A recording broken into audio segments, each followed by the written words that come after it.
küsimus, kuidas valida talvel siis talijõnge jaoks kas nööri või tamiili? Et neid küsimusi tuleb iga päev, aga tegelikult on siin suhteliselt lihtne ja loogiline, kus need asjad käiksid. Esimene kõige tugevam tõde on see, et talitamiil võiks olla kas punane või siis sinine või siis ükskõik mis värvi, välja arvatud läbipaistev, sellepärast et kui sa oled seal jää peal, seal on lumi, seal on valge, nüüd eriti kevadel läheb see asi nagu eredamaks, siis sa tegelikult ei näe, kui see tamiil või nöör sul kuhugi jäänurga taha kinni jääb.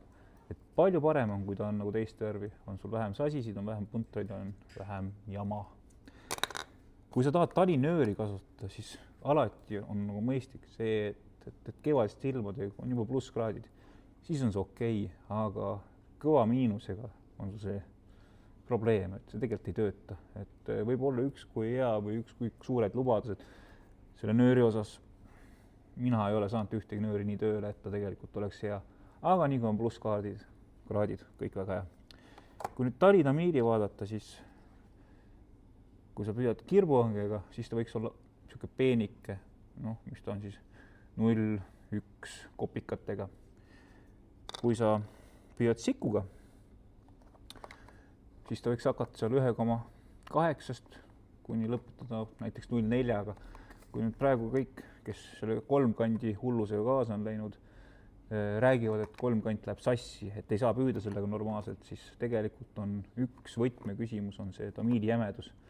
Kuskil 0,28 kuni 0,4 võiks olla see tamiili jämedus, hakkab tööle, enam ei lähe sassi ja asi lahendatud. Aga mida veel tasuks nagu arvestada, on see, et tamiilipoolid tavaliselt ei ole 100 meetrid, on seal 20-30 meetrit. Aga kui sa käid Peipsi peal või kuskil, siis niisugune 15-20 meetrit võiks olla ikkagi peal rullil, sest kui sul korra läheb katki ja sul on vähem peal, siis sa tegelikult enam ei saa lanti põhja ja püügipäev jääb poolikuks. Nii et väiksed nipid, väiksed trikid ja kala tuleb. Aitäh!